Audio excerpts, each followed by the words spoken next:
Yo, welcome back to episode 51 of Documenting the Journey, and that felt like a very formal intro for once. I'm also not wearing a hat because I need to accept that I can't always wear a hat and have shit hair, so I bought some new fucking hair gel off Amazon, which is very exciting.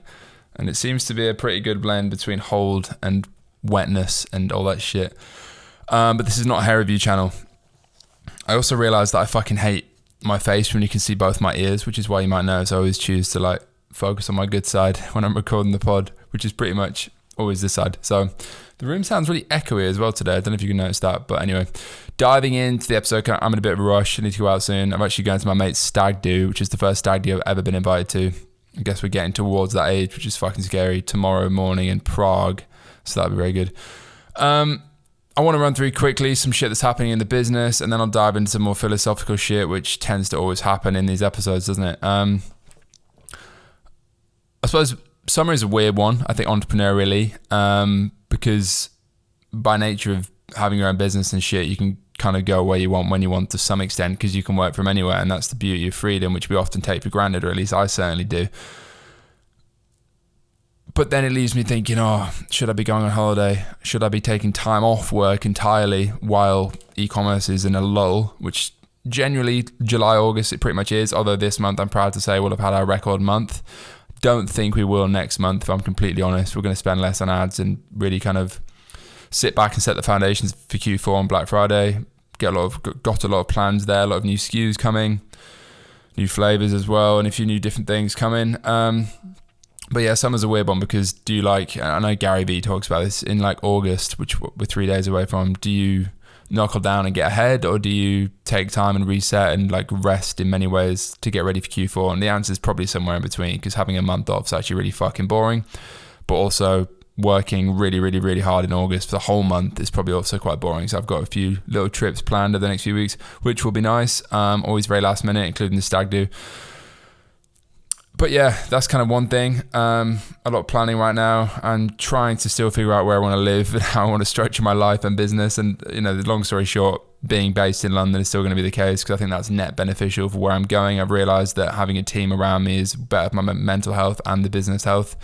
We've got everyone in, a few people flew in from the team the other week, and we just got together, and there definitely is magic and synergies and little nuanced differences in conversation in person, obviously, compared to just everything online. So I think it's super valuable to do that. We do it now and then, but doing it all the time, or certainly more of the time, would be very helpful.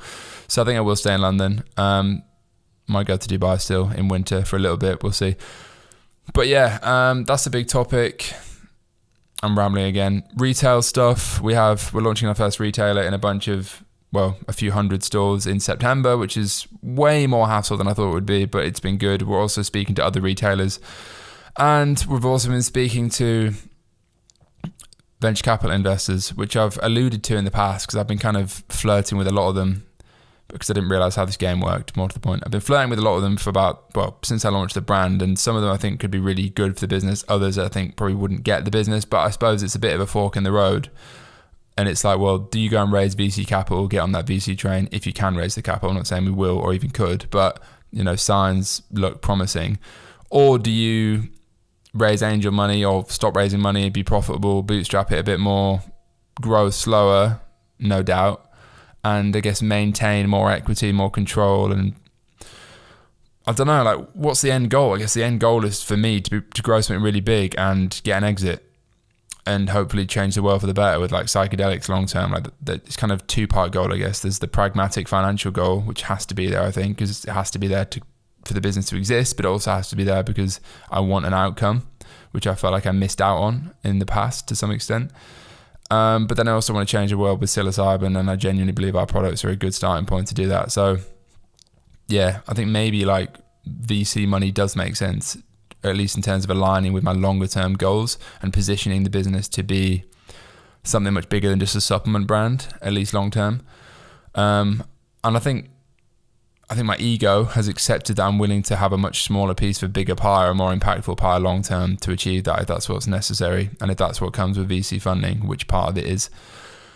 So yeah, that's one thing I'm thinking about, and maybe I'll probably do a whole episode on that. It's funny, I tend to always think about what I should speak about when I'm mid-random freestyle point in an episode of Doc the Journey, which is what's happening right now, because I'm thinking VC versus bootstrap versus angel money. I've actually learned a fuckload about that in the past year, so that might be a quite interesting episode for me to do.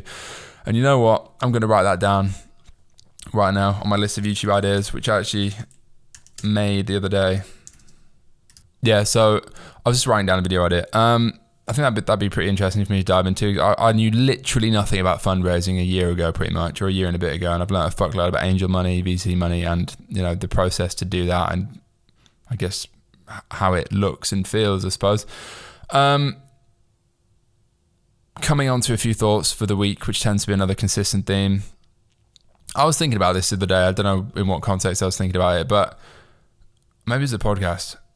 But like pretty much up until like age 18 or 21, you have a very clear path in life. You go to school, you go to high school or sixth form, that's just a given, and you probably go to uni because that's what everyone else does, and society needs that structure, and it's beneficial. So it's net beneficial for most people to have that structure and to follow it.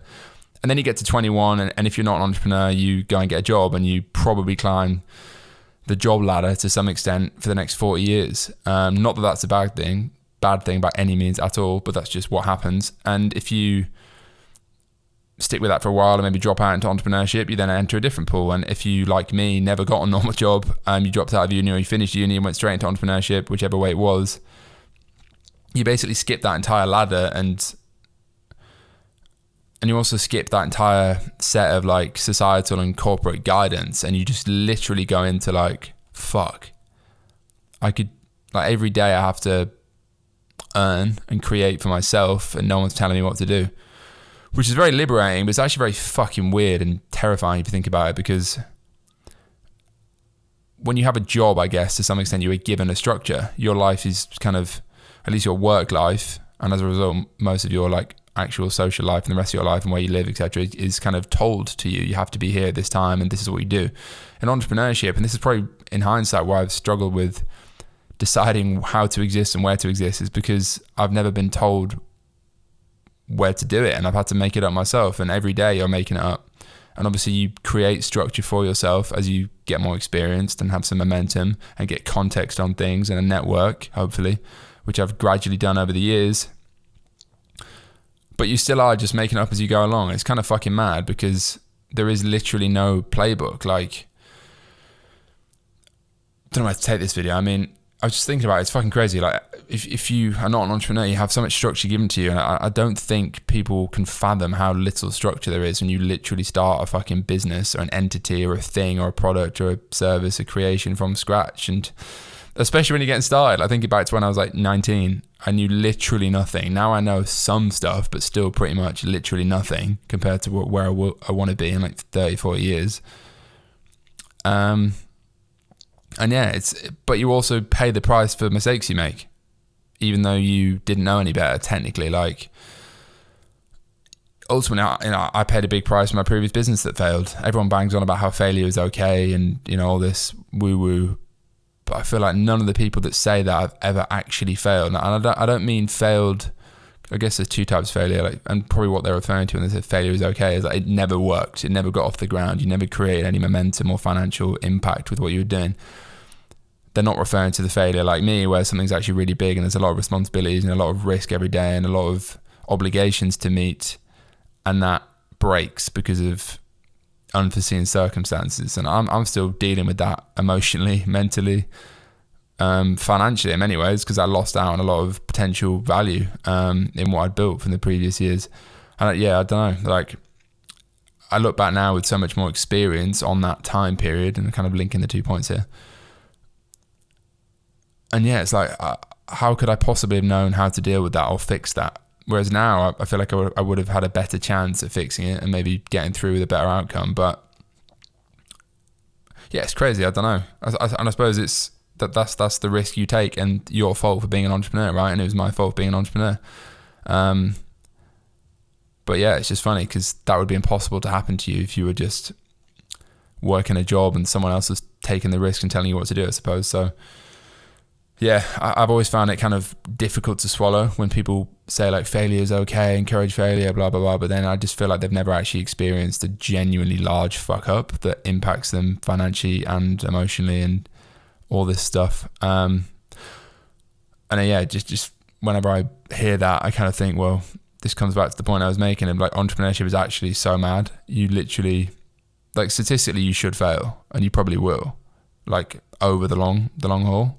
Maybe less so if your ambitions are smaller or you're playing it safer, which is nothing wrong with, probably makes a lot of sense. But yeah, where was I going with that? I guess the first point was that it's just mad how little of a path you are given as an entrepreneur, and it's actually crazy. And even now, like 6 years in full time or whatever, I've been doing this full time for like 6 years, my only source of income, and I'm still fucking winging it so massively. I don't think people realize. But then as you become more experienced and you have more context and you become better, the irony is you realize that everyone else is winging it as well to some extent. Like even fucking Elon Musk.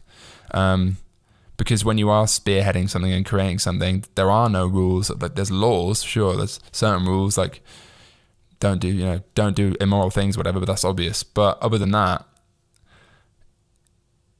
I guess just by default of creating something, you kind of have to just take the risk of figuring it out and yeah, chew glass and stare into the abyss, as Elon Musk says or something. Yeah, so on that thought, I don't know if that's a positive or negative, but I think just acknowledging how fucking mad entrepreneurship actually is, and just to be in the game and be surviving and swinging every day is pretty cool. And if you're drawn to that, you're probably got a screw loose like me, and anyone that I think is doing it is slightly mentally ill like me.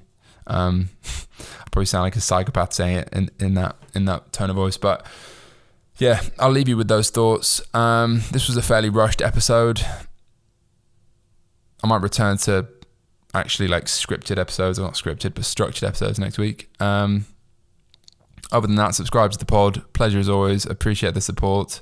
Amazed by the amount of people that message me on a daily, weekly, monthly basis saying they actually love the shit that I put out, which is always amazing because I'm really just doing it for me. But if people enjoy and it gives them context, then that's great as well. Subscribe to the pod. Thank you for watching. I will see you in the next episode.